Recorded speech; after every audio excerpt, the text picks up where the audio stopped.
Capítulo 1. Estimativa. Sun Tzu disse: a arte da guerra é questão vital para o Estado. É o âmbito onde a vida e a morte são fundamentadas, um caminho que leva à aniquilação ou determina a sobrevivência. Deve ser examinada com cuidado e nunca negligenciada. A única forma para prever o resultado de uma guerra é analisar a situação com base nos 5 fatores. Primeiro, Tao, caminho. Várias mentes com um único ideal. O caminho que faz o pensamento do povo estar em completa harmonia com o de seus governantes, levando-o a segui-los para viver ou para morrer, sem temer nenhum dos riscos. Segundo, clima. É a sombra e a luz, o calor e o frio, o tempo e a sucessão das estações. Aceitar ou desafiar essas condições determinará a vitória militar. Terceiro, terra. Referem-se às distâncias, dificuldades de travessia, condições do terreno para a disposição das tropas. A análise da situação da terra define oportunidades de vida e morte. Quarto, líder. A virtude da sabedoria, integridade, disciplina, coragem e humanidade. Quinto, métodos. Impõe eficiência, controle de gastos, tropas, uma cadeira de comando adequada e suporte logístico. Todos os comandantes que negligenciarem esses 5 fatores estarão fadados ao fracasso. Porém, os que dominarem conquistarão a vitória. Portanto, para prever o resultado de uma guerra, é necessário comparar os 2 lados avaliando suas forças. Para tanto, devemos fazer as seguintes questões. Primeira, qual dos soberanos tem o Tao, caminho? Segunda, qual comandante é mais competente e habilidoso? Terceira, qual dos lados possui vantagens do clima e da terra? Quarta, qual exército segue os métodos e é rigorosamente disciplinado? Quinta, qual lado é mais rigoroso e imparcial ao recompensar e punir? Sexta, qual exército tem a maior força? Sétima, qual exército possui os oficiais e as tropas mais bem treinados? Através dessas 7 comparações, sei quem ganhará e quem perderá a guerra. Se um comandante estiver atento aos meus conselhos e proceder de acordo com eles, a vitória será certa. Nesse caso, mantenha-o. Se um comandante não a seguir, procedendo em desacordo, será derrotado. Nesse caso, demita-o sumariamente. Sabendo dos ganhos que podem advir dos meus conselhos, tiro o maior proveito das condições favoráveis, formulando através delas uma vantagem estratégica para reforçar nossa posição. Há momentos em que a maior sabedoria é parecer não saber nada. Por isso, quando capaz, finja então ser incapaz. Quando pronto, finja grande desespero. Quando perto, finja estar longe. Quando longe, façam acreditar que está próximo. Se o inimigo procurar alguma vantagem, seduza-o com uma armadilha. Se estiver desorganizado, ataque-o e conquiste-o. Se ele for muito poderoso, prepare-se para ele. Se ele possuir forças superiores, evite-o. Se ele for orgulhoso, provoque-o. Se ele for humilde, dê forças à sua arrogância. Se ele estiver descansado, faça-o se desgastar. Se ele estiver unido, separe-o. Ataque-o onde ele se mostrar despreparado. Adote caminhos que sejam para ele totalmente inesperados. O bom estrategista, para vencer uma batalha, faz antes muitos cálculos no seu tempo, pois sabe que eles são a chave que o conduzirá à vitória. É calculando e analisando que o estrategista vence previamente a guerra na simulação feita no templo. Portanto, fazer muitos cálculos conduz à vitória e poucos à derrota. Quando examino a questão dessa forma, o resultado da guerra torna-se evidente. Capítulo 2. Gerenciamento da guerra. Sun Tzu disse: a arte da guerra é um exército de 1000 carros velozes, 1000 carroções cobertos de couro e 100.000 guerreiros com cotas de malha. A abundância de coisas necessárias para esse exército deslocado sobre uma distância de 1000 li, com gastos no estado e no campo de operações, incluindo enviados ao exterior e conselheiros, matérias e manutenção de carros e armaduras. Somente quando você tiver 1000 peças de ouro para cada dia de guerra, poderá mobilizar 100.000 guerreiros. Evite batalhas duradouras, busque a vitória rápida. Se a vitória custar a chegar, suas armas se desgastarão e as tropas ficarão desmoralizadas e o entusiasmo tende a enfraquecer. Se você sitiar uma cidade, gastará forças. Se seu exército for mantido muito tempo em campo, as reservas do Estado não serão suficientes. O tempo prolongado irá desgastar as armas, desmoralizar suas tropas, exaurir suas forças e consumir todos os recursos disponíveis, abrindo oportunidades para os governantes vizinhos tirarem vantagens e atacar. Então, mesmo contando com os melhores conselheiros, você não conseguirá garantir bons resultados.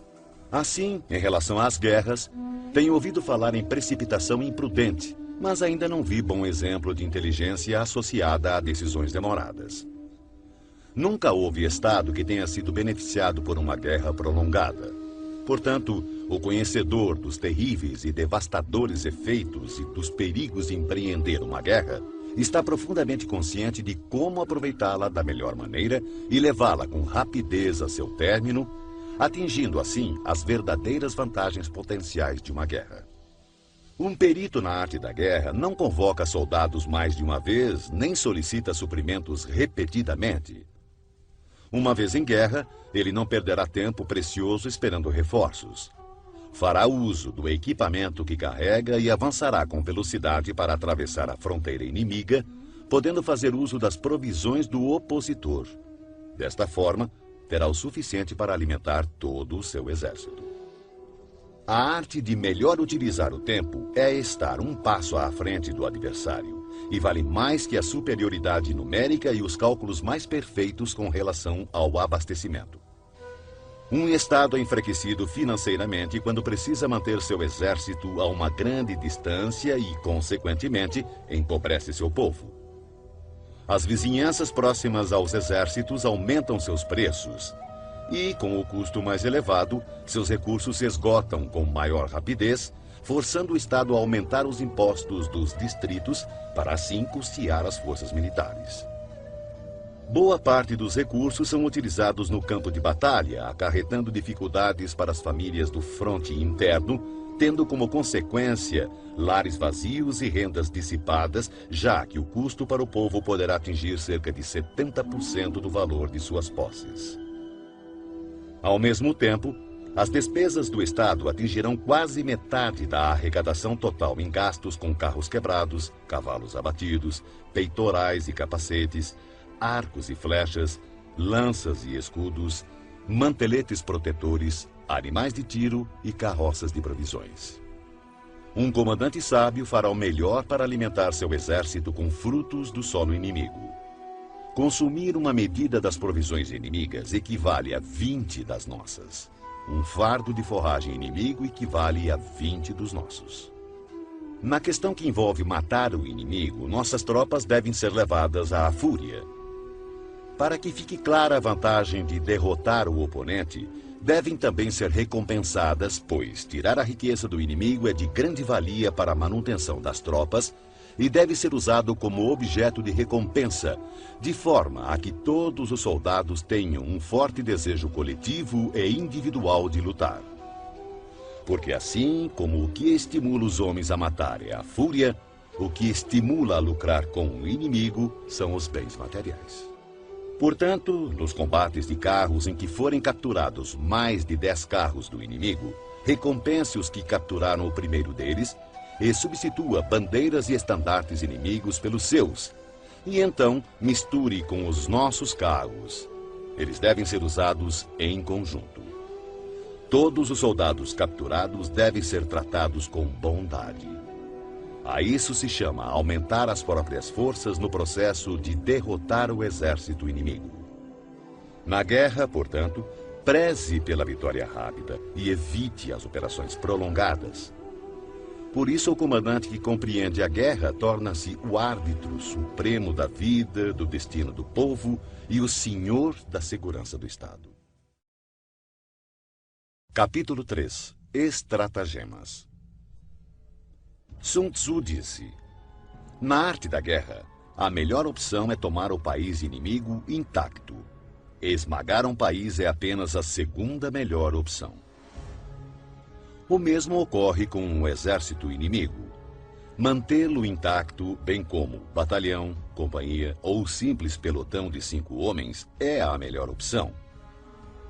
Aniquilar um exército, batalhão, companhia ou simples pelotão de 5 homens é apenas a segunda melhor opção. Portanto, conquistar 100 vitórias em 100 batalhas não significa o máximo da excelência. O máximo da excelência é subjugar o exército inimigo sem chegar sequer a combater. Assim, a melhor inteligência militar é atacar as estratégias do inimigo. Em seguida, atacar suas alianças, limitando a junção de suas forças. Depois, atacar seus soldados em seu próprio campo. E a pior de todas as políticas é sitiar cidades muradas. Isso somente deve ocorrer em último caso, quando não houver outra escolha.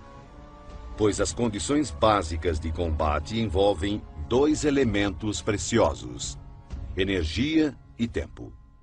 Se seu comandante for incapaz de controlar sua ansiedade e enviar tropas de soldados para escalar muros, perderá 1 em cada 3, e ainda assim não tomará a cidade. Esse é o tipo de calamidade que acontece quando se tenta sitiar uma cidade murada. Existem algumas máximas que devem ser consideradas antes de pensar em sitiar cidades e ganhar batalhas. O primeiro de teus cuidados deve ser conservar os domínios do país que serves. Somente quando for imprescindível, deves usurpar o território inimigo para ampliar o de seu governante. Deves garantir primeiro a tranquilidade das cidades de teu próprio país.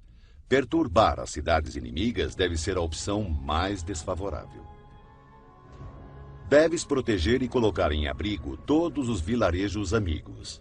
Somente se houver real necessidade, pode avançar contra os vilarejos inimigos. Deves impedir que as choças dos camponeses, bem como suas plantações, sofram qualquer dano. Somente uma extrema penúria deve levá-lo a saquear e devastar as instalações agrícolas de teus inimigos. Deves ter como objetivo buscar a perfeição, tentando conservar intactos os domínios dos inimigos. Somente destruí-lo em caso de extrema necessidade. O comandante que age assim tem a conduta comparada à dos mais virtuosos personagens da história, cujas obras buscam a produção e a conservação e não a destruição.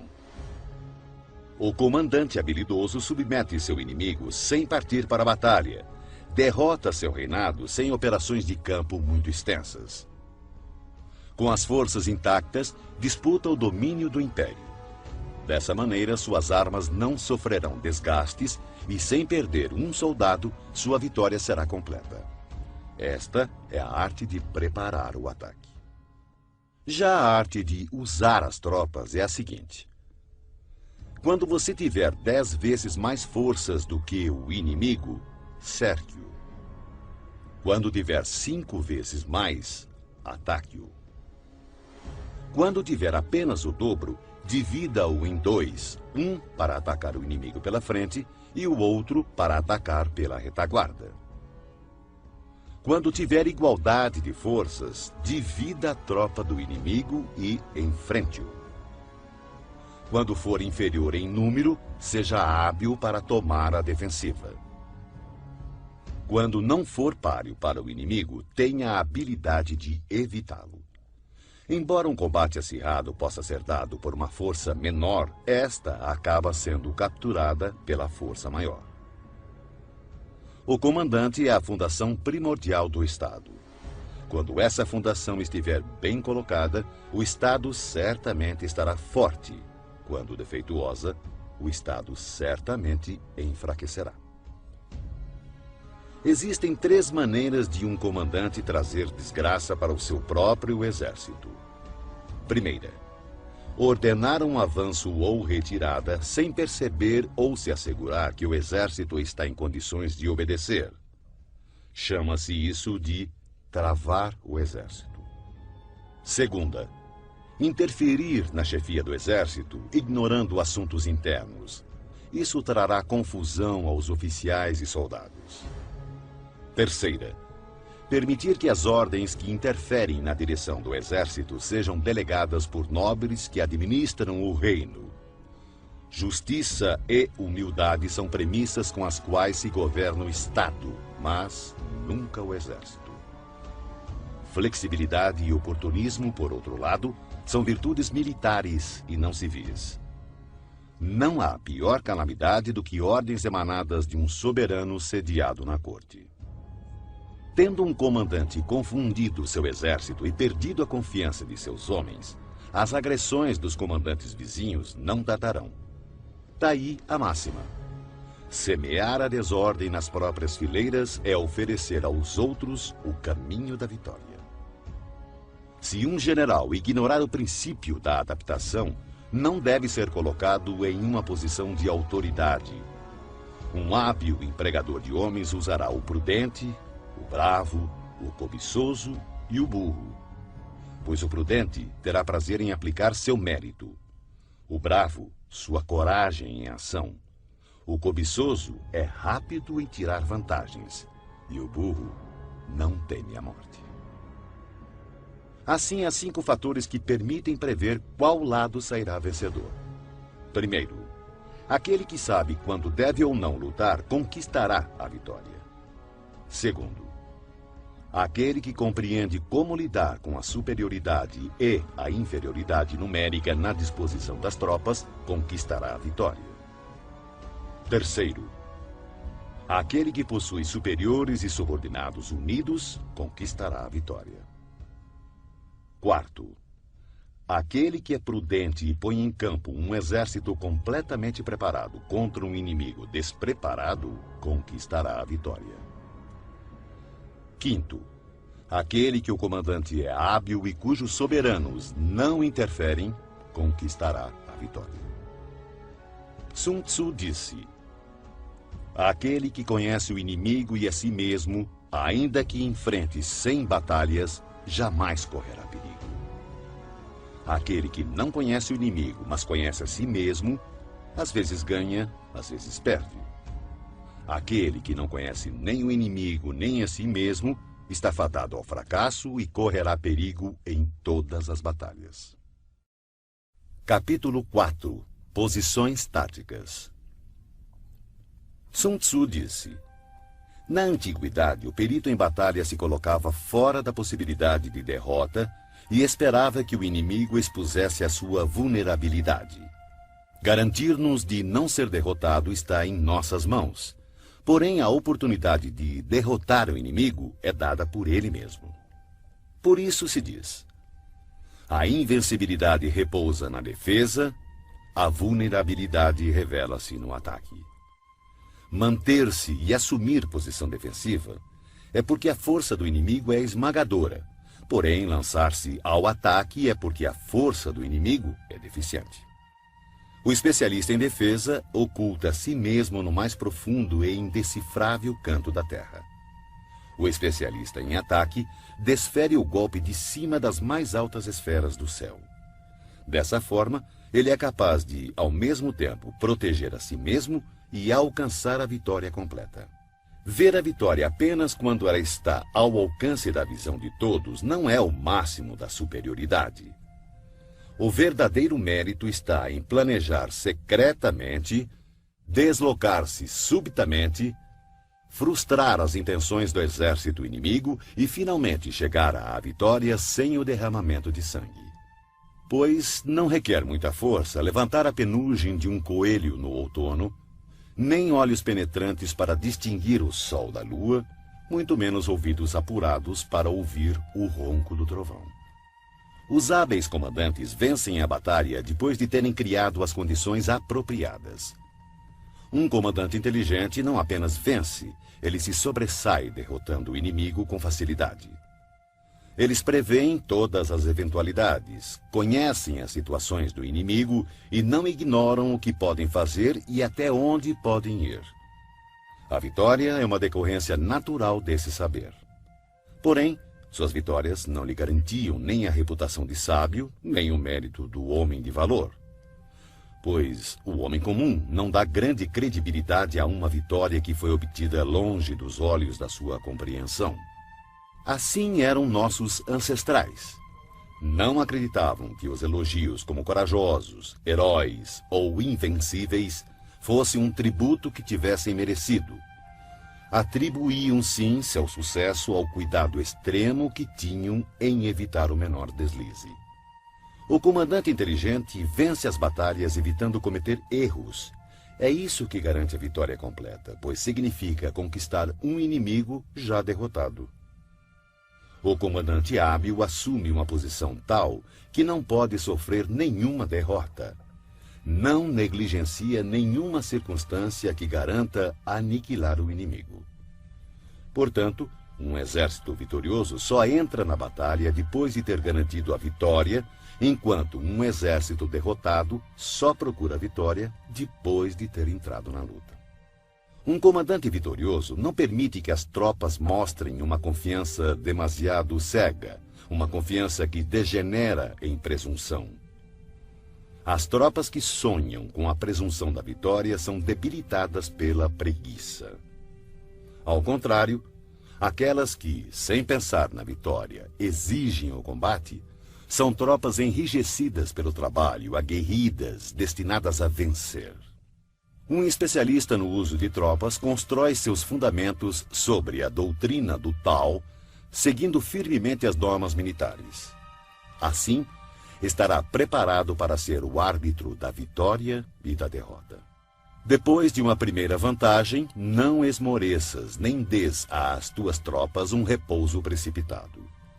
Empunha a espada com a mesma rapidez de uma torrente que se precipita de um despenhadeiro. Que seu inimigo não tenha tempo sequer de perceber o que está acontecendo e somente recolher os louros da vitória quando o inimigo estiver aniquilado, dando-lhe assim condição de fazê-lo com segurança e tranquilidade. A arte da guerra está baseada em 5 fatores estratégicos: os cálculos, as quantidades, a logística, a balança do poder e a possibilidade de vitória. Todos esses fatores estão ligados entre si. Primeiro, os cálculos estão diretamente ligados aos tipos de terrenos. Segundo, com base nesses cálculos, estimam-se as quantidades de provisões. Terceiro, de acordo com as quantidades de provisões disponíveis, define-se a capacidade da logística. Quarto, a balança do poder está diretamente relacionada à capacidade da logística. Quinto, e, finalmente, a possibilidade de vitória baseia-se na balança do poder. Um exército vitorioso é como o peso de 100 quilos contra outro de alguns gramas. Um exército derrotado é como apenas alguns gramas contra centenas de quilos. O exército que dispõe de grande vantagem em relação ao seu inimigo deve posicionar-se estrategicamente para que, ao lançar seus homens na batalha, seja comparado à força de águas represadas se precipitando sobre um abismo.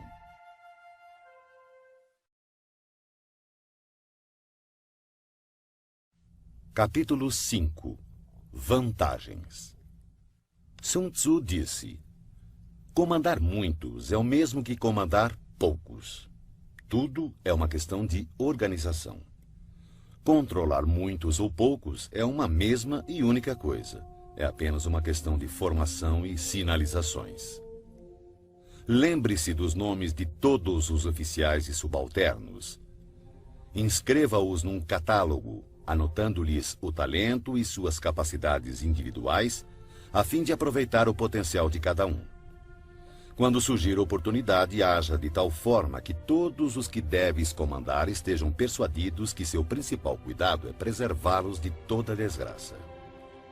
As tropas que farás avançar contra o inimigo devem ser como pedras atiradas em ovos. De ti até o inimigo não deve haver outra diferença senão a do forte ao fraco, do cheio ao vazio.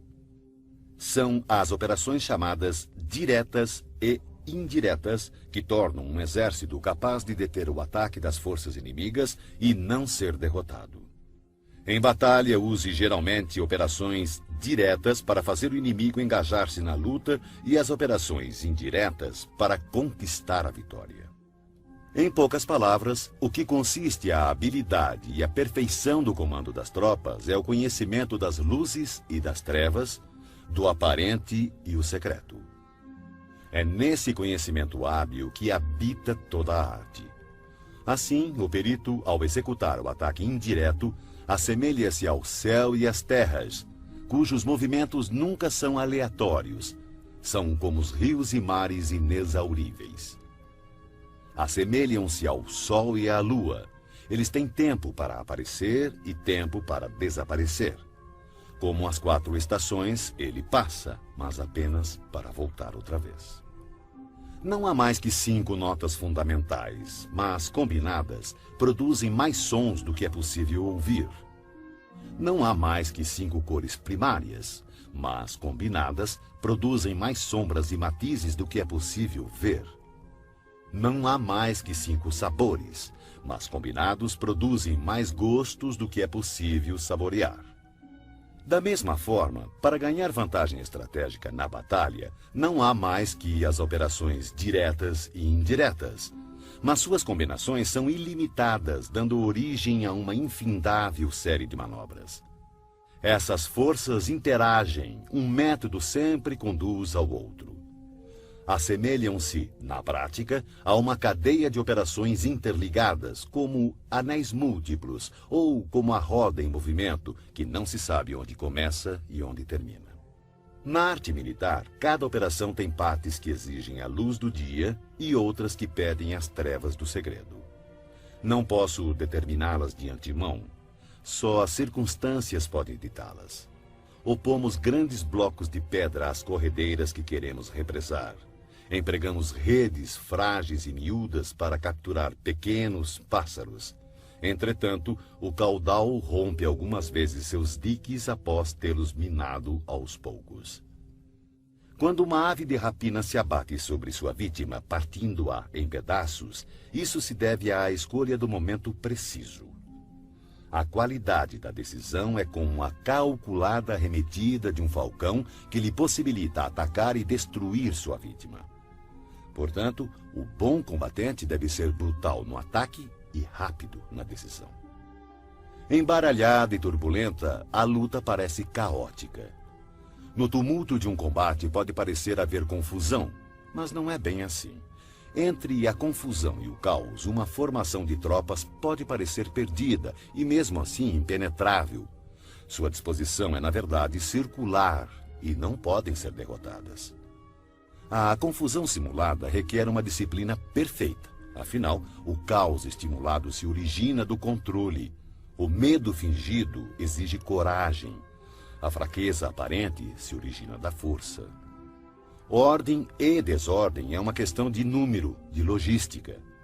Coragem e medo é uma questão de configuração estratégica do poder, vantagem estratégica. Força e fraqueza é uma questão de disposição das forças, posição estratégica. O sábio comandante possui verdadeiramente a arte de liderar aqueles que souberem e sabem potencializar sua força, que adquiriram uma autoridade ilimitada, que não se deixam abater por nenhum acontecimento, por mais desagradável que seja. Aqueles que nunca agem com precipitação, que se conduzem, mesmo quando surpreendidos com sangue frio, que tem habitualmente nas ações meditadas e nos casos previstos antecipadamente. Aqueles que agem sempre com rapidez, fruto da habilidade aliada a uma longa experiência. Assim, o ímpeto de quem é hábil na arte da guerra é irrefreável e seu ataque é regulado com precisão.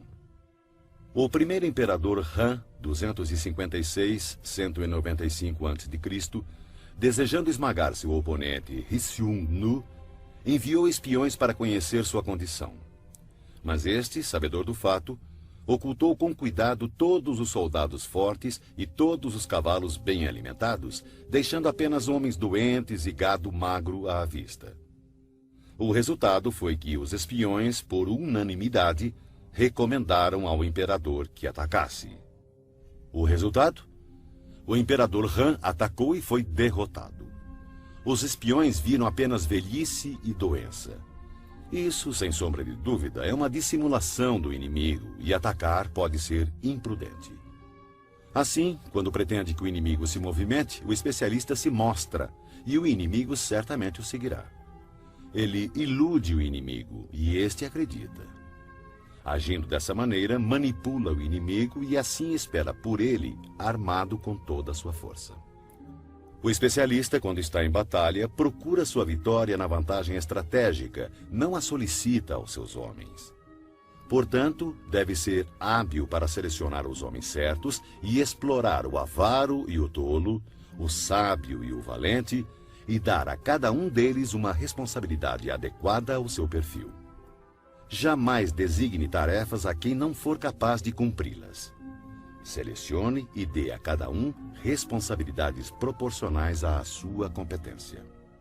Em 341 a.C., o estado Xi, em guerra com o Wei, enviou o general Sun, que disse: "O estado Xi tem a reputação de covarde, e por esse motivo nosso adversário nos despreza.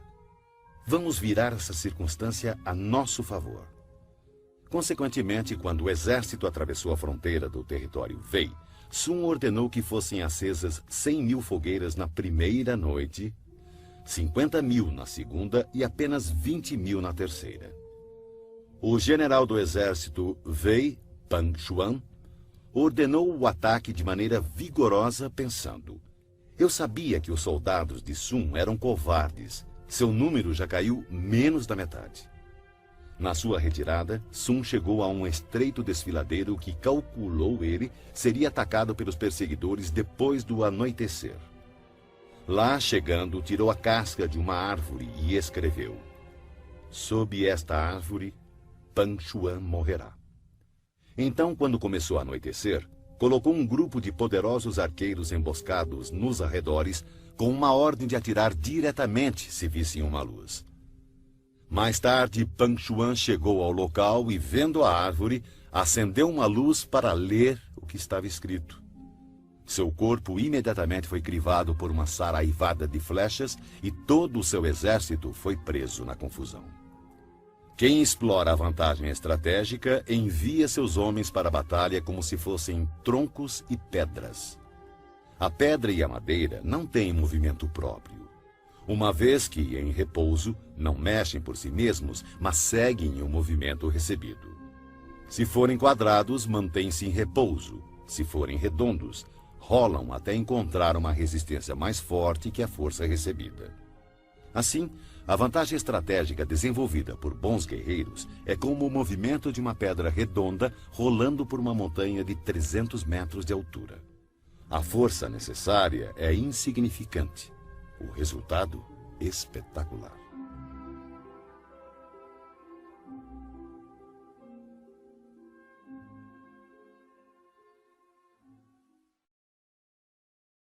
Capítulo 6. Pontos fortes e pontos fracos. Sun Tzu disse: "Para conseguir que a força de seu exército seja semelhante à de uma pedra de moinho chocando-se contra um ovo, utilize a ciência dos pontos fracos e pontos fortes." Em geral, o exército que primeiro ocupa o campo de batalha para esperar o inimigo estará descansado para o combate. Aquele que chega mais tarde e se precipita para entrar na batalha estará exausto. Assim, o perito em batalhas move o inimigo em vez de ser movido por ele. Para conseguir atrair o inimigo espontaneamente, ofereça-lhe alguma vantagem. Se desejar impedi-lo, é questão de obstruí-lo. Um grande general não é arrastado ao combate, ao contrário, sabe impô-lo ao inimigo. Dessa forma, se o inimigo estiver descansando, fustigue-o. Se estiver bem abastecido de provisões, faça-o ficar faminto. Se acampado silenciosamente, force-o a mover-se atacando em posições que o inimigo deva apressar-se para defender. Marche com velocidade para lugares onde não for esperado. Um exército pode marchar por grandes distâncias sem correr riscos se o fizer por territórios onde não existe presença do inimigo. Atacar com confiança e alcançar os objetivos significa atacar aquilo que o inimigo não está esperando.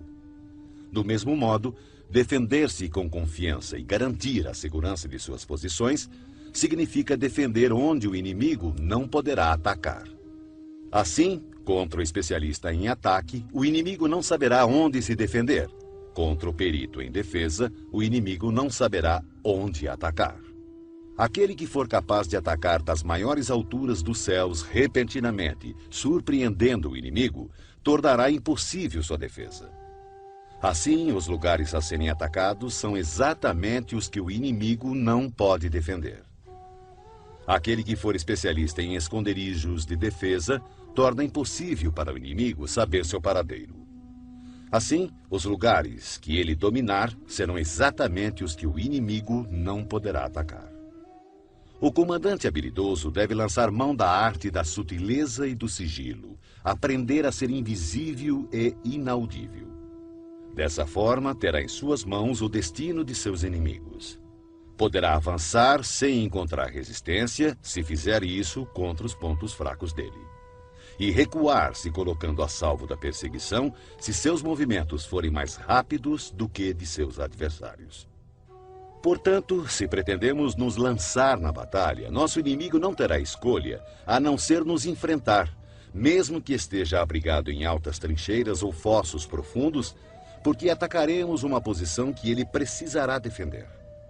Do contrário, se quisermos evitar o confronto, o inimigo não poderá nos obrigar a lutar, pois podemos evitar que ele venha ao nosso encontro. Mesmo que as marcas de nosso acampamento estejam esboçadas no chão, precisamos apenas atirar coisas estranhas e inexplicáveis em seu caminho para confundi-lo. Descobrindo a posição do inimigo enquanto ocultamos a nossa, teremos força totalmente concentrada onde ele estiver dividido. Se nosso exército estiver unido enquanto o exército do inimigo estiver fragmentado, atacaremos como um só corpo e seremos muitos contra poucos. Dessa forma, se formos capazes de golpear com uma força superior, uma força inferior, usando muitos contra poucos, qualquer um que levarmos a lutar estará em situação de desespero. O lugar escolhido para a batalha não deve ser conhecido pelo inimigo, pois assim o inimigo terá de se preparar contra um possível ataque em diversos pontos, e se suas forças estiverem distribuídas para defender muitas posições, qualquer unidade que enfrentarmos será pouco numerosa. Para que o inimigo possa reforçar um número de homens na frente da batalha, consequentemente enfraquecerá sua retaguarda. Se ele reforçar sua retaguarda, sua vanguarda ficará então enfraquecida. Do mesmo modo que, se fortalecer seu lado esquerdo, o direito enfraquecerá. Se fortalecer seu lado direito, o esquerdo ficará enfraquecido. Reforçar todos os lados significa enfraquecer todos os lados. A fraqueza numérica decorre da necessidade de se preparar contra possíveis ataques, a força numérica de obrigar o adversário a fazer esses preparativos contra nossos possíveis ataques. Conhecendo o local e a hora da próxima batalha, podemos nos concentrar a grandes distâncias. Mas se não pudermos prever nem o lugar nem o dia da batalha, então seu lado esquerdo nada poderá fazer a favor do seu lado direito, assim como o direito não salvará o esquerdo, nem tampouco sua retaguarda poderá salvar sua frente de batalha, nem o contrário. E tanto mais será assim quanto mais distante estiverem os seus reforços. Ainda que o inimigo possua a força numérica a seu favor, é possível evitar que ele inicie combate contra nosso exército. Analise os planos de batalha do exército inimigo para ter conhecimento de suas fraquezas e de suas probabilidades de sucesso. Provoque-o para que assim possa descobrir o padrão de seus movimentos. Force-o a revelar-se, de forma que venha a exibir seus pontos vulneráveis. Compare o exército adversário com o seu para poder identificar onde a força é abundante e onde possui maior deficiência. Quando estiver preparado seus arranjos táticos, oculte-os. O máximo da habilidade quando se assume uma estratégia é não ter forma. Se sua forma não for definida, o mais esperto dos espiões não será capaz de compreendê-la, e os mais sábios conselheiros não conseguirão planejar defesa contra ela. Mesmo que todos possam ver as táticas individuais empregadas para conquistar, quase ninguém consegue entender a estratégia através da qual se obtém a vitória total. O movimento das tropas deve ser comparado ao fluxo das águas, que corre do ponto alto do terreno para os pontos mais baixos. Assim, no caminho da vitória, seu exército deve evitar os pontos fortes do inimigo e procurar atacar onde ele demonstrar maior fraqueza. A água modela seu curso de acordo com a natureza do solo por onde passa, e o exército deve preparar sua vitória de acordo com o inimigo que enfrenta. Assim, a água não mantém sua forma constante. Não existem condições constantes em uma guerra. Dos 5 elementos, nenhum é predominante. Das 4 estações, nenhuma dura para sempre. Há dias curtos e dias extensos. A lua cresce e volta a minguar. Aquele que tiver habilidade para variar as próprias posições de acordo com as táticas e planejamento do inimigo para conquistar a vitória, torna-se um adversário intransponível como os desígnios do céu.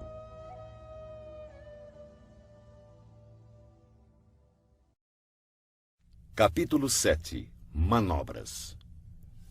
Sun Tzu disse: na guerra, o general que recebe suas ordens do soberano deve concentrar suas forças e transformar seu exército em um conjunto harmonioso, mobilizando o povo. Depois, instalar as tropas em lugar vantajoso.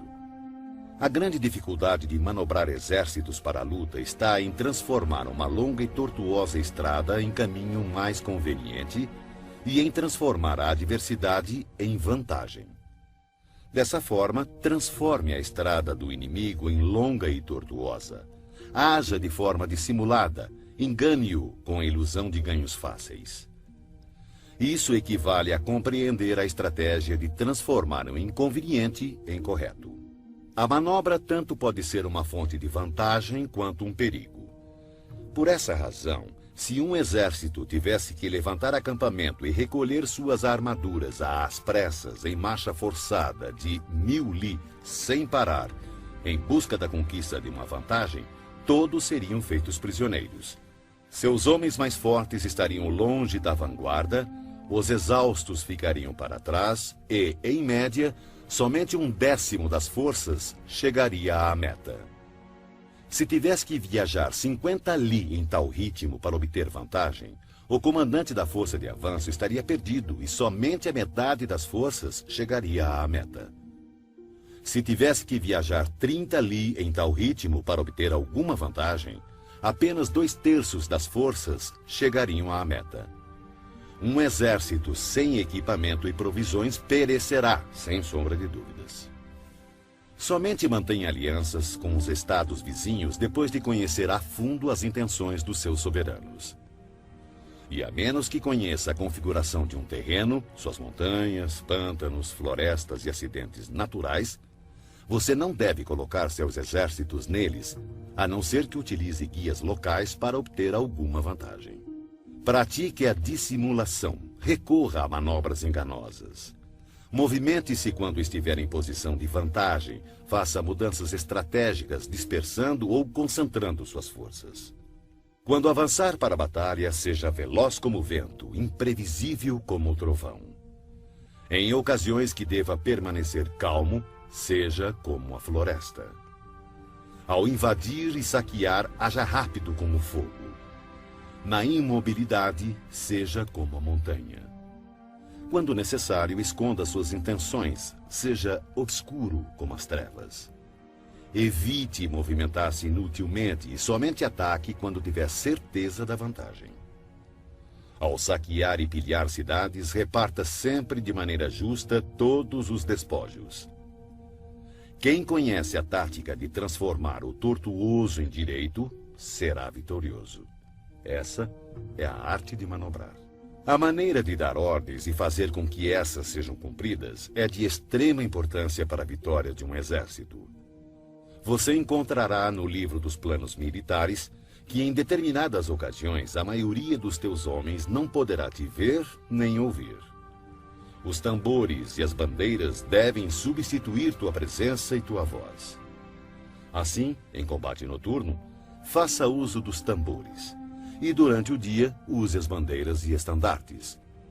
Desta forma, suas tropas serão um único corpo, impedindo que teus soldados corajosos avancem sozinhos e os covardes recuem. Essa é a arte de manobrar grandes massas. Pode-se desmoralizar um exército inteiro e seu comandante ser levado a perder o ânimo. Na manhã da guerra, a moral do inimigo está elevada. Ao meio-dia, começa a enfraquecer, e à noite sua mente está voltada para o retorno ao acampamento. Por isso, o comandante sábio evita um inimigo com a moral em alta e ataca-o quando moroso e inclinado a retornar. Essa é a arte de administrar humores. Disciplinado, o bom comandante usa sua própria ordem para esperar pela desordem do inimigo, usa sua calma para esperar por seu clamor. Essa é a arte de conservar o autodomínio. Se perceberes que o inimigo está animado e descansado, espera que o entusiasmo arrefeça e ele se vergue sob o peso do cansaço. Então, usa suas tropas descansadas e bem alimentadas. Essa é a arte de administrar a força. Não inicies um combate quando o inimigo apresenta disposições perfeitas de suas bandeiras e estandartes.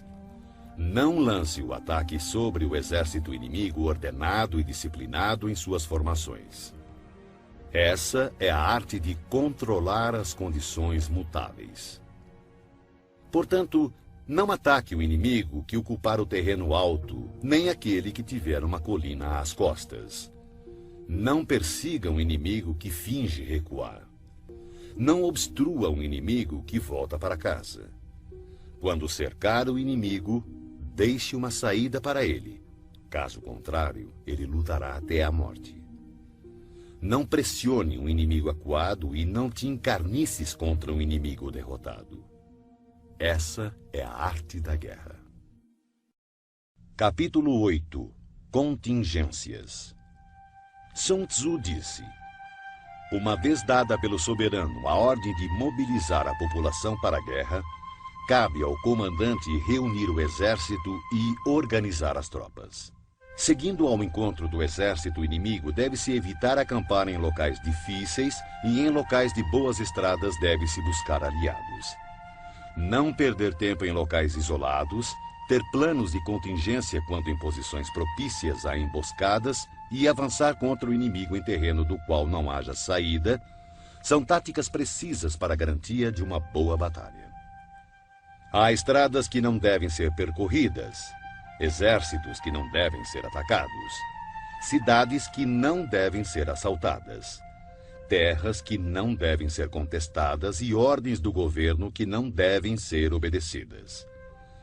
Portanto, o comandante que compreender as vantagens da arte da mudança e não se ater a uma maneira única de comandar, mas sim adaptar-se às circunstâncias variando suas táticas para enfrentar o exército inimigo, saberá como comandar seus soldados.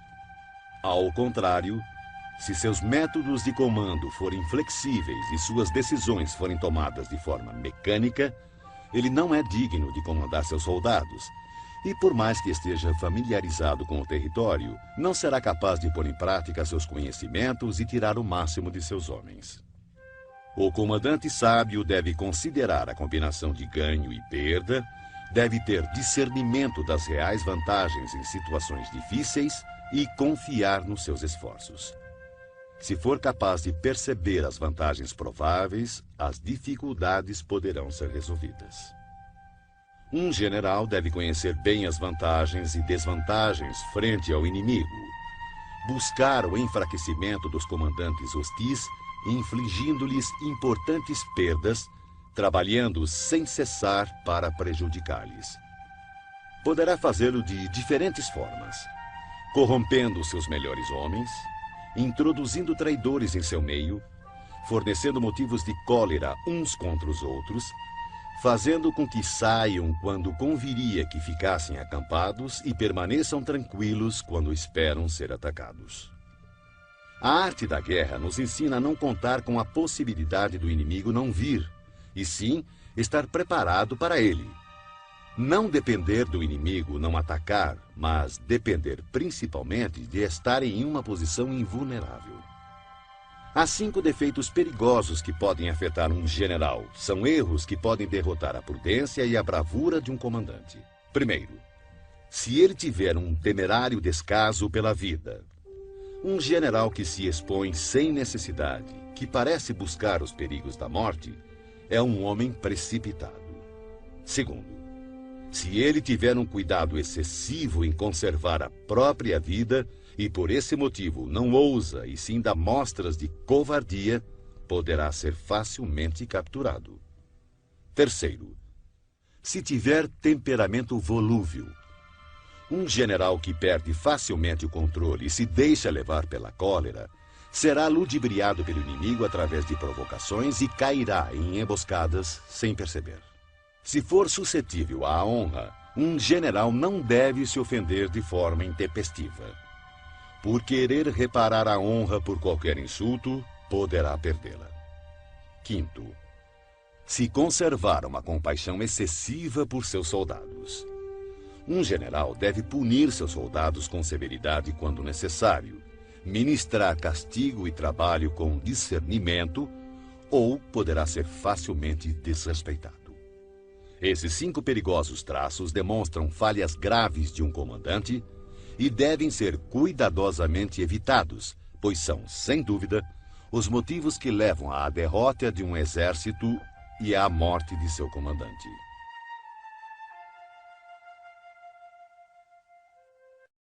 Capítulo 9. O exército em marcha. Sun Tzu disse: antes de movimentar suas tropas, se informe da posição de seu inimigo. Quando fizer seu exército marchar, atravesse rapidamente as montanhas e fique nas proximidades dos vales. Acampe sempre em terreno alto e em local ensolarado. Quando travar combate em colinas, não suba ao topo para alcançar o inimigo. Sempre que for necessário atravessar um rio, afaste-se rapidamente da margem e jamais o atravesse em presença do inimigo. Caso contrário, o inimigo esteja cruzando um rio, não vá ao seu encontro dentro da água. Espere. E só ataque quando a metade de sua tropa concluir a travessia. Desta forma, terá mais vantagem no combate. Na travessia de pântanos, sua maior preocupação deve ser sair deles o mais rápido possível, pois além da grande dificuldade de conseguir provisões nestes locais, são terrenos baixos e expostos ao ataque. Se for forçado a combater em um pântano, procure ocupar as orlas, evite adentrar no terreno e, se houver floresta nos arredores, situe-se de costas para elas. Em terras planas e secas, procure se posicionar de forma que seu flanco direito e sua retaguarda fiquem próximos de alguma elevação no terreno. A ideia é ter terras perigosas à frente e seguras atrás. Quando estiver com sua tropa em movimento, o mais importante é buscar as vantagens naturais do terreno que estiver ocupando. Em geral, os exércitos preferem os terrenos altos e ensolarados, pois nestes comida e água são mais acessíveis. Essas condições certamente favorecem uma vitória. Quando as chuvas formarem uma torrente e engrossarem os rios, não arrisque a travessia. Espere que as águas retomem seu curso natural. Evite regiões onde há penhascos com rios que correm no fundo, lugares fechados, moitas espessas e gargantas estreitas. E, se não for possível, abandone esses lugares rapidamente. Enquanto nos afastamos, devemos atrair o inimigo para esses locais e talvez ele caia nos perigos que acabamos de nos esquivar. Tenha cuidado também com lugares cobertos de matos e de pequenos bosques, lagos cercados de plantas aquáticas e charcos cheios de junco. São locais próprios para emboscadas e esconderijo de espiões traiçoeiros. Estando perto destes lugares, não se movimente antes de fazer um reconhecimento de toda a área. Portanto, devo afirmar, mais uma vez, que independente do acampamento ser bom ou ruim, deve-se buscar as vantagens de cada terreno. Além disso, deve-se ficar atento ao inimigo, envie espiões ao longo do caminho e decifre todos os movimentos do adversário. Se o inimigo estiver próximo e ainda assim se manter em silêncio, ele não está ocupando uma posição estratégica. Se estiver distante e tentar provocar um combate, ele quer que avancemos. Se ele estiver acampado em terreno plano, com certeza está protegido por alguma vantagem. Se houver movimento entre as árvores de uma floresta, fique atento. Pode ser que o inimigo esteja avançando. Se existirem muitos obstáculos entre os arbustos, ele está tentando nos confundir. Se uma grande quantidade de pássaros levanta voo de súbito, é sinal de uma emboscada. Animais assustados indicam que um ataque surpresa está se formando. Se a poeira ergue-se alta, é sinal de carros de guerra chegando.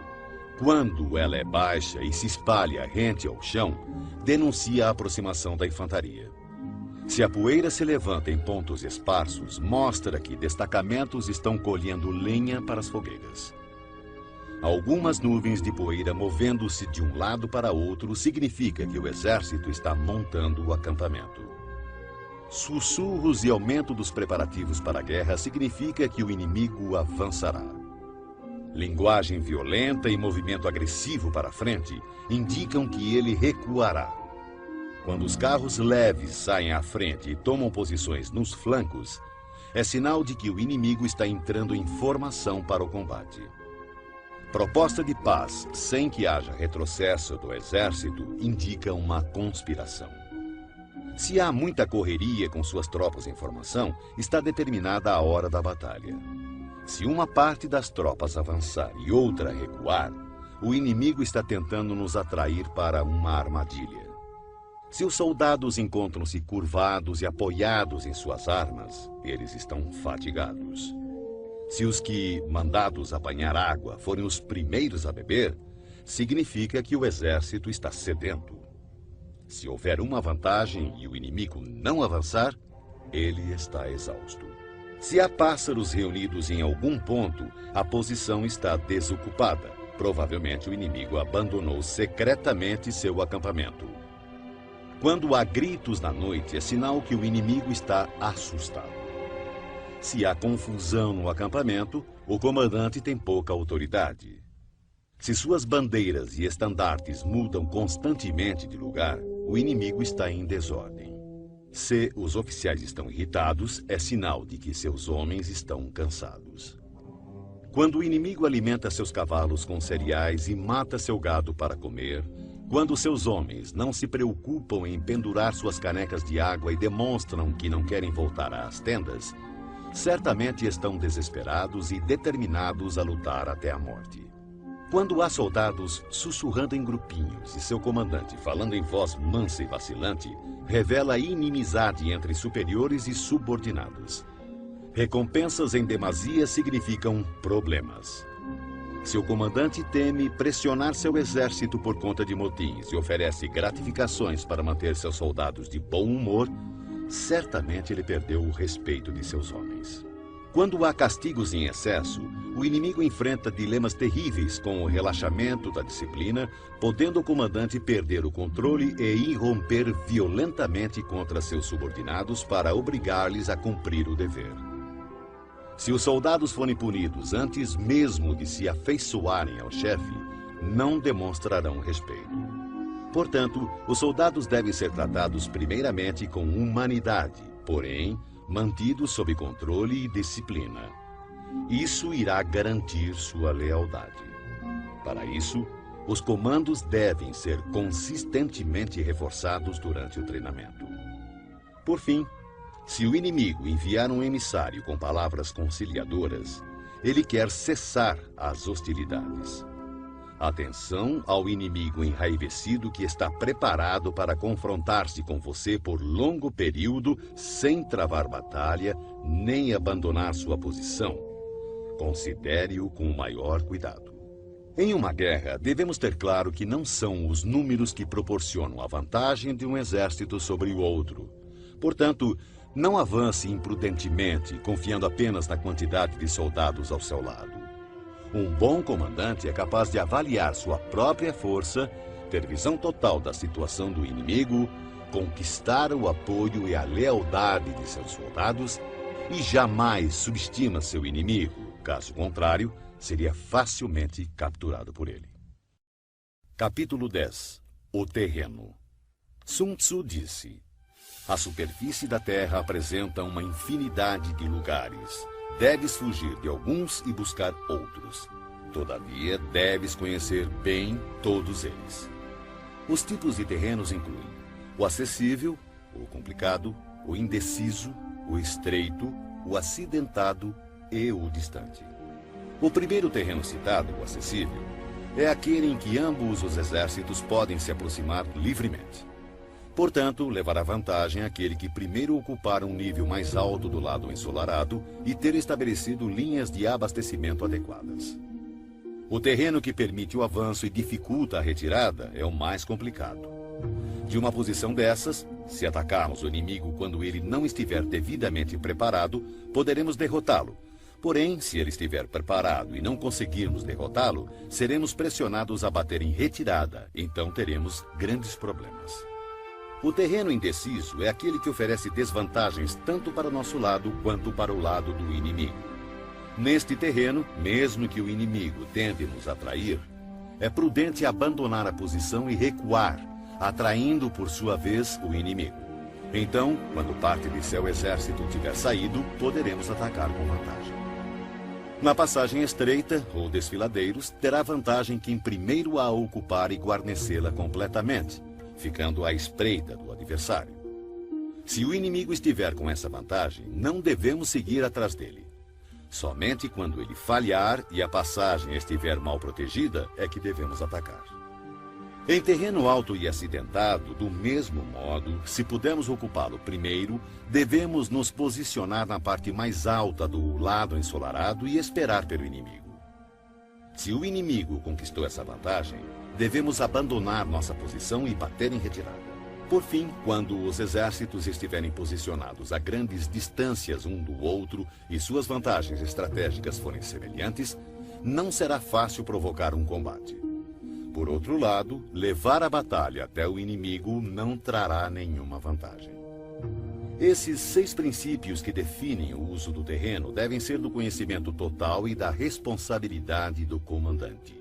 Shang Yu conta a seguinte passagem de Pei Hsing Xian, 619-682 d.C., mandado numa expedição punitiva contra as tribos Turkic.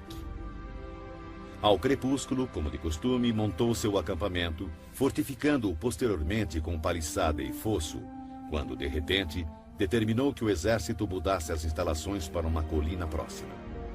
Essa decisão desgostou muito seus oficiais, que protestaram aos brados contra o esforço extra que os soldados iriam despender. Pei Hsing Xian, todavia, não ligou para as reclamações e fez o acampamento ser transferido o mais depressa possível.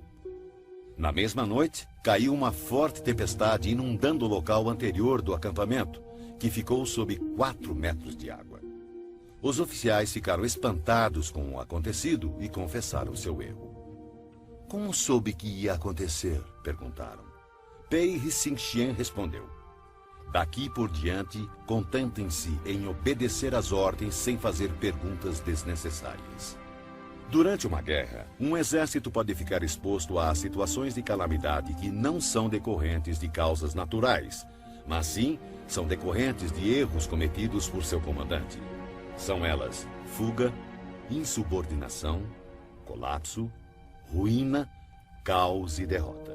Nos casos em que as vantagens estratégicas de ambos os lados forem praticamente as mesmas, atacar o inimigo que tem um exército 10 vezes maior que o nosso poderá resultar em fuga. Quando os soldados rasos são muito mais fortes que seus oficiais, o resultado é a insubordinação. Caso contrário, quando os oficiais são fortes e suas tropas são fracas, o resultado é o colapso. Se os oficiais dos batalhões forem insubordinados e tiverem o temperamento volúvel, sendo facilmente dominados pela ira e, por conta disso, levados a manobras não autorizadas de modo que o comandante não tenha conhecimento da força de suas próprias fileiras, o resultado será a ruína. Quando o comandante demonstrar fraqueza, não tiver autoridade, suas ordens não forem claras e seus oficiais e tropas forem indisciplinados, o resultado será o caos e desorganização absoluta. Se um comandante negligenciar as forças do exército inimigo e assim permitir que uma tropa enfraquecida enfrente a elite do adversário e ainda operar sem uma vanguarda de tropas de choque, o resultado será a derrota total do seu exército. São essas as 6 formas de atrair a derrota e estão em total responsabilidade do comandante. A formação natural da região e a posição estratégica de um exército são os grandes aliados em uma batalha. Mas a capacidade de avaliar o inimigo, de criar condições para se chegar à vitória e de calcular astutamente as dificuldades, perigos e distâncias constitui o teste de um grande comandante. Quem conhecer esses fatores e os colocar em prática de forma adequada será vitorioso. Aquele que lutar sem isso, certamente será derrotado. Desta forma, se tiver certeza que o caminho da batalha garante a vitória, então você deve lutar, mesmo contra a decisão de seu soberano. Mas, se o caminho da batalha não assegura a vitória, então não deve lutar, mesmo com ordem do seu governante.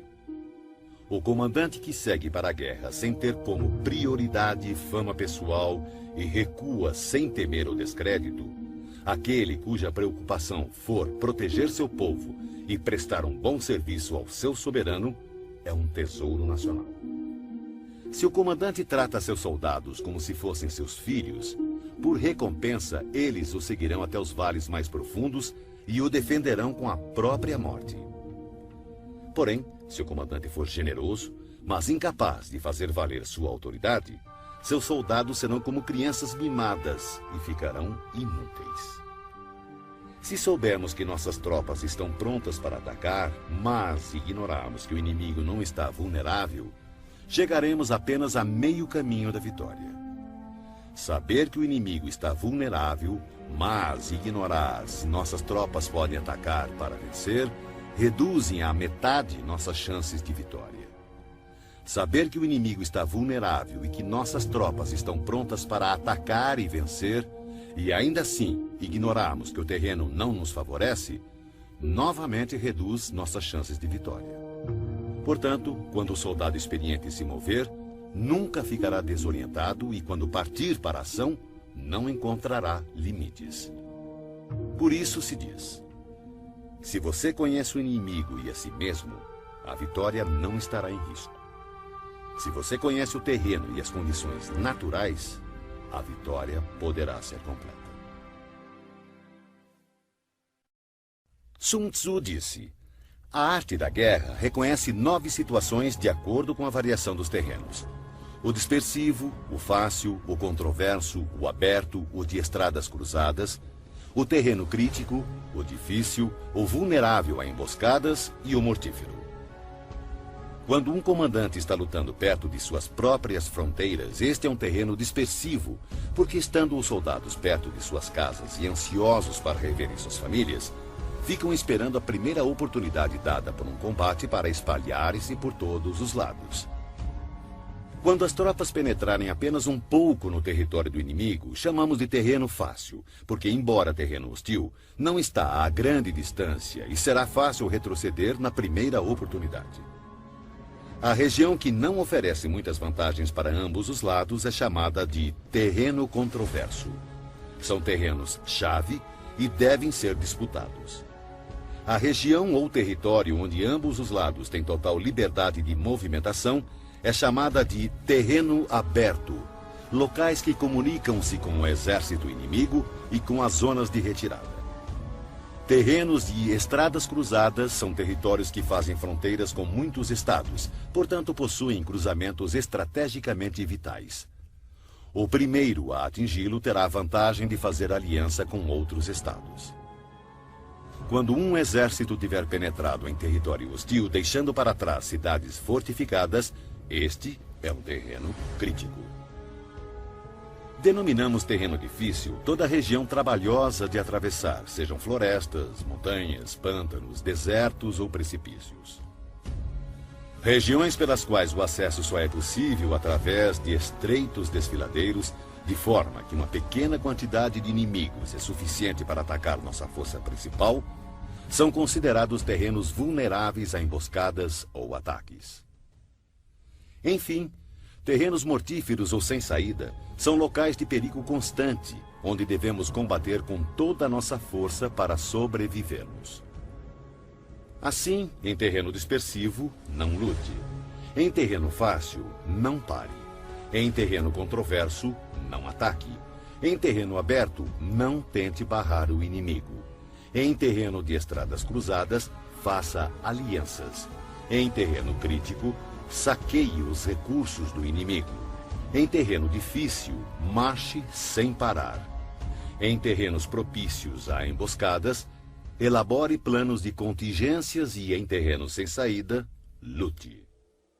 Os que foram no passado considerados grandes comandantes tinham como objetivo impedir que a frente e a retaguarda do inimigo pudessem socorrer uma a outra, impedir a cooperação entre suas divisões, impedir que os oficiais e soldados pudessem auxiliar uns aos outros, impedir a comunicação entre superiores e subordinados e impedir, inclusive, que as forças dispersas do inimigo pudessem se reunir. Esses comandantes somente se lançavam à ação se houvesse vantagens para suas tropas, senão, permaneciam estacionados. Se lhe perguntassem como agir no caso de haver um adversário em grande número e com uma estrita disciplina pronto para atacar, ele com certeza responderia: apodere-se de algo que ele não pode se dar ao luxo de perder. Ele ficará em suas mãos. A velocidade é a essência da guerra. Aproveite a falta de preparação do adversário, avance por caminhos onde não é esperado e ataque locais desprotegidos.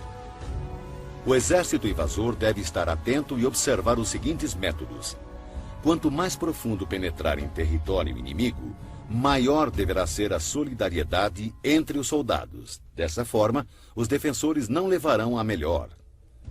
Saqueie os campos férteis do inimigo para suprir suas tropas de alimentos. Cuide do bem-estar de seus homens e não os sobrecarregue. Mantenha seu exército sempre em movimento. Coloque suas tropas em situações sem saída. Seus homens preferirão morrer a fugir.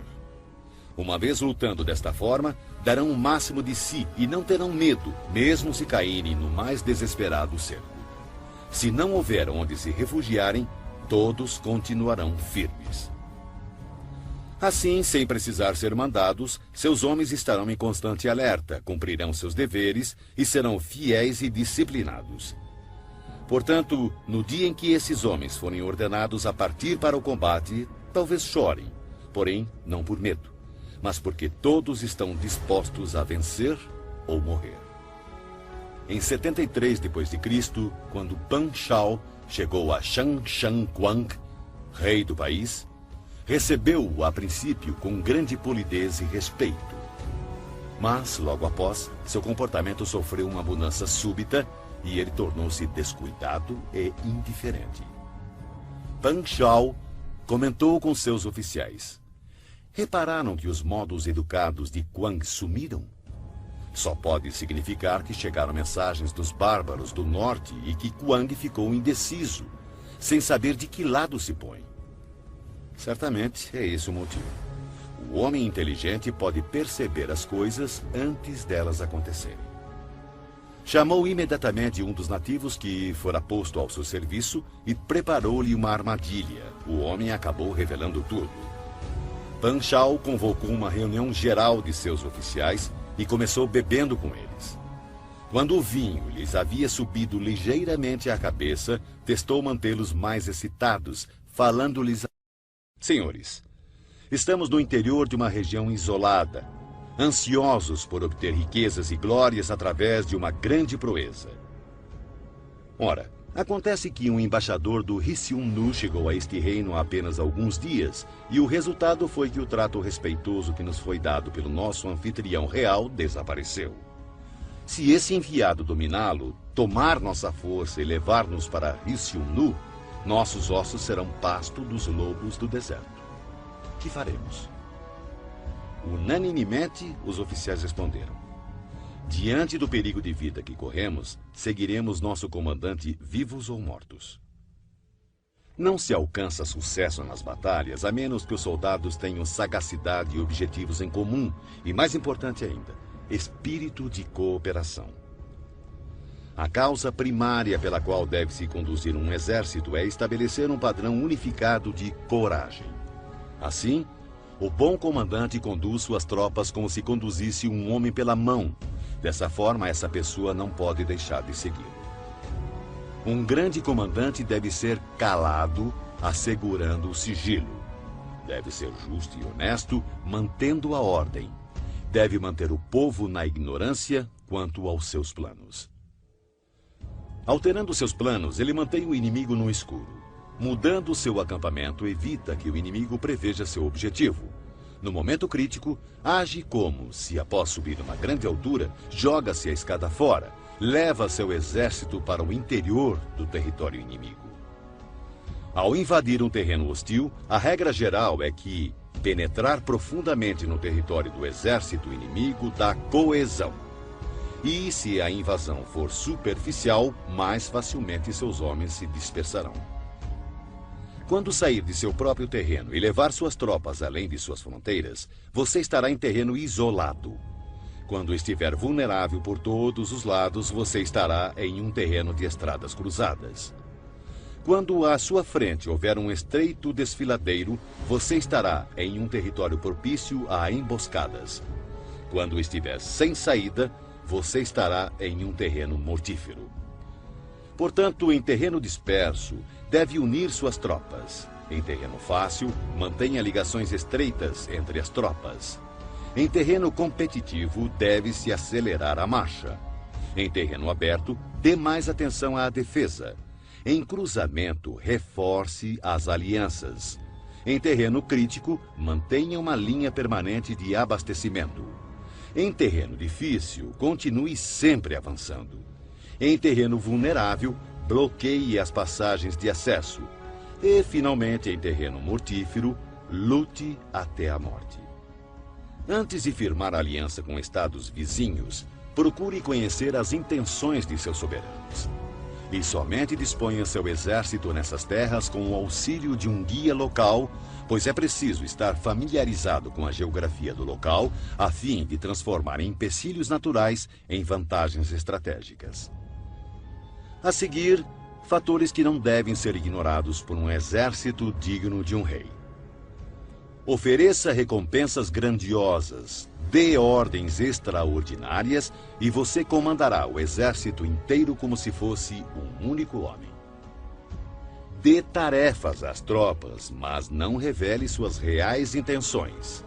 Coloque-os frente a frente com o perigo, mas não revele as vantagens. Coloque suas tropas em situações de vida ou morte, em terrenos sem saída. Só assim continuarão vivos. Somente quando se encontram em real perigo, os homens aprendem a transformar derrota em vitória. O sucesso da guerra está em estudar cuidadosamente as intenções do inimigo. Se ele mostra inclinação para avançar, atraia-o. Se deseja recuar, deixe que ele leve adiante sua intenção. No dia em que for feita a declaração de guerra, bloqueie todas as passagens, destrua os registros oficiais e proíba qualquer contato com emissários do inimigo. Reveja todos os seus planos com urgência e rigor e finalize sua estratégia. Se o inimigo mostrar alguma vulnerabilidade, avance sobre ele. Conquiste algo que seja de grande importância para seu adversário e não permita que ele saiba qual será o momento de seu ataque. Siga a estratégia determinada, mas procure se adaptar aos movimentos do exército inimigo para garantir o resultado da batalha. A princípio, procure exibir a timidez de uma modesta e humilde donzela, e então o inimigo abrirá suas portas. Depois, imite a velocidade de uma lebre apressada, e será tarde demais para que o exército inimigo possa mostrar alguma reação ou oposição.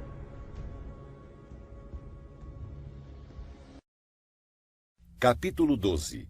O ataque pelo fogo. Sun Tzu disse: existem 5 meios de atacar com fogo. O primeiro consiste em queimar os homens. O segundo, queimar as provisões. O terceiro, queimar transportes e equipamentos. O quarto, queimar arsenais e depósitos. E, por último, lançar fogo contínuo sobre o inimigo. Para iniciar um ataque com fogo, deve-se manter sempre preparado um material inflamável e aguardar que o tempo e as circunstâncias estejam favoráveis. Deve-se observar que a época mais adequada para o uso do fogo são os períodos quentes e secos. Há ainda os dias mais propícios para o alastramento das chamas, são aqueles em que a lua estiver passando pelas constelações da cesta dos ventos, do muro, das asas e da plataforma do carro, pois estas constelações determinam dias ventosos.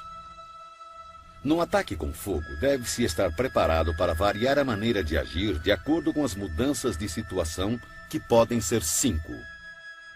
Primeira, quando o fogo invadir o acampamento do inimigo, deve-se esperar uma reação imediata. No entanto, se as tropas inimigas permanecerem em silêncio mesmo com o lavrar do fogo, contenha seu ímpeto e não ataque. Segunda, se logo após ateares fogo, observar que as chamas ganham altura e, se puder atravessá-las, ataque e não dê ao inimigo a chance de apagá-las. Se não puder atravessar as chamas, permaneça onde está. Terceira, se for possível iniciar um ataque com fogo estando fora do campo inimigo, não entre em suas fronteiras, mas assegure-se de atacar no momento mais adequado. Quarta, considere sempre a direção do vento, atacando em seu favor. Jamais ataque contra o vento ou vai sofrer tanto quanto o inimigo. Quinta, se o vento soprou continuamente durante todo o dia, certamente ele cessará ao anoitecer. Tome precauções para não ser surpreendido.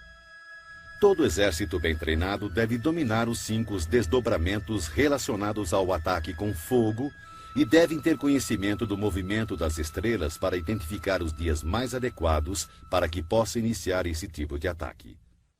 Demonstra grande inteligência aquele que usa o poder do fogo para atacar.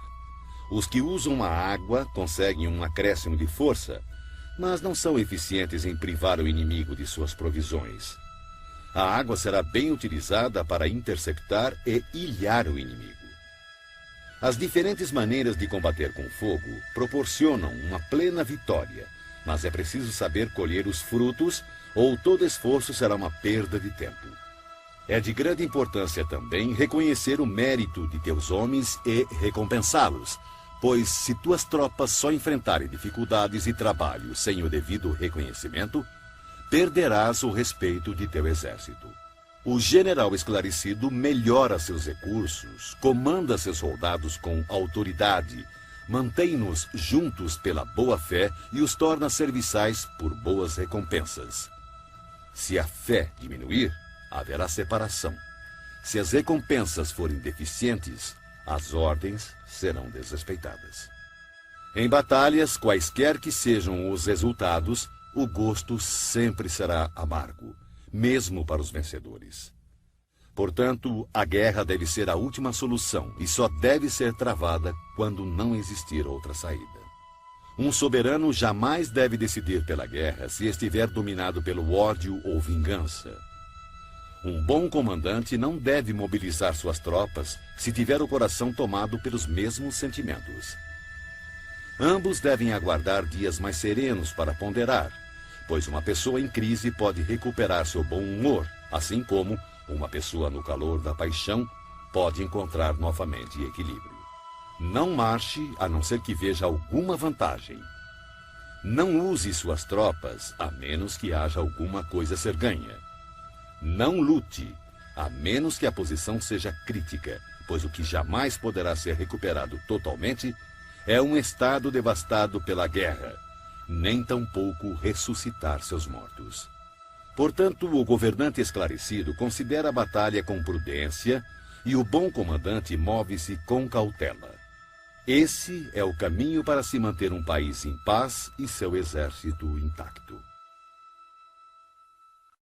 Capítulo 13. Os espiões. Sun Tzu disse: constituir um exército de 100.000 homens e percorrer com ele longas distâncias gera grandes perdas ao povo e custa muito para os cofres públicos. Podemos estimar cerca de 1.000 peças de ouro por dia.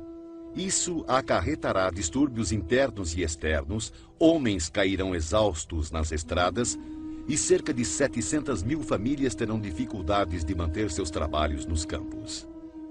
Uma guerra pode durar anos. A vitória é decidida em um único dia. Portanto, continuar na ignorância a respeito da condição do inimigo para poupar quantias em dinheiro é um ato extremo de desumanidade. Não lamente o dinheiro empregado para corromper traidores e obter informações do campo inimigo. O que possibilita ao soberano inteligente e seu comandante conquistar o inimigo e realizar façanhas fora do comum é a previsão, conhecimento que só pode ser adquirido através de homens que estejam a par de toda a movimentação do inimigo. Por isso, deve-se manter espiões por toda parte e informar-se de tudo. Existem 5 tipos de espiões que podem ser usados: espiões locais, agentes internos, agentes duplos, espiões dispensáveis e espiões indispensáveis. Quando os 5 tipos de espiões estão ativos e ninguém pode descobrir o sistema secreto, chama-se a isso teia imperceptível. Primeiro, espiões locais são os próprios habitantes do país inimigo quando colocados a nosso serviço.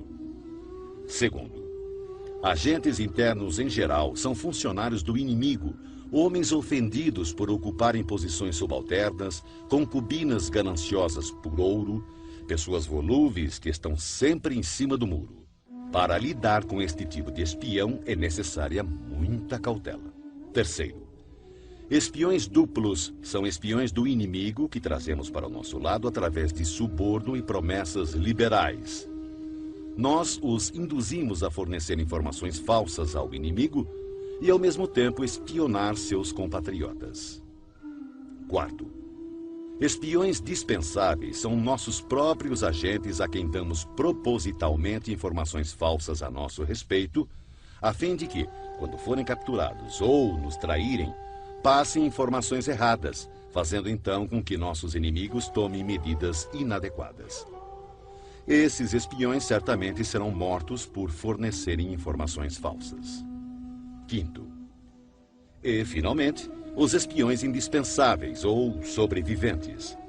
São aqueles que voltam do campo do inimigo com informações.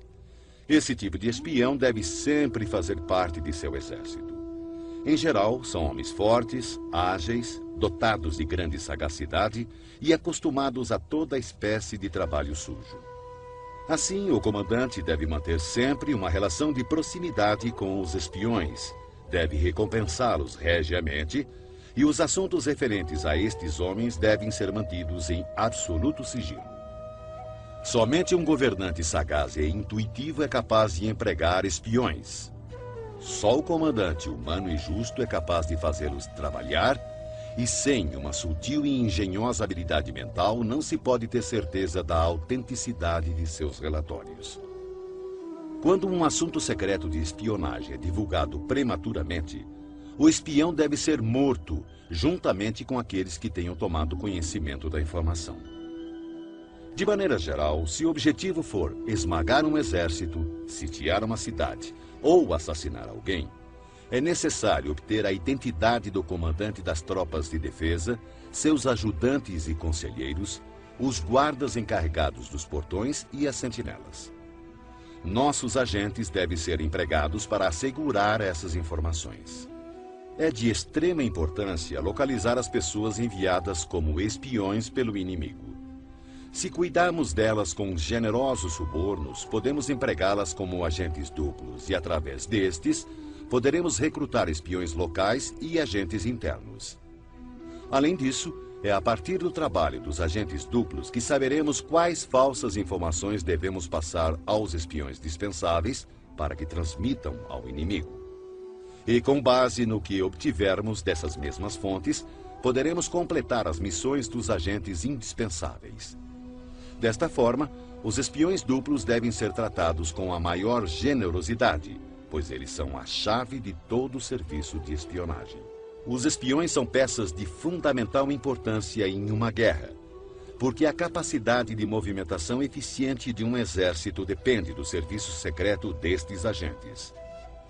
Portanto, o soberano esclarecido e o comandante hábil, por serem capazes de atrair pessoas de extrema inteligência para se tornarem seus espiões, estarão destinados a grandes conquistas.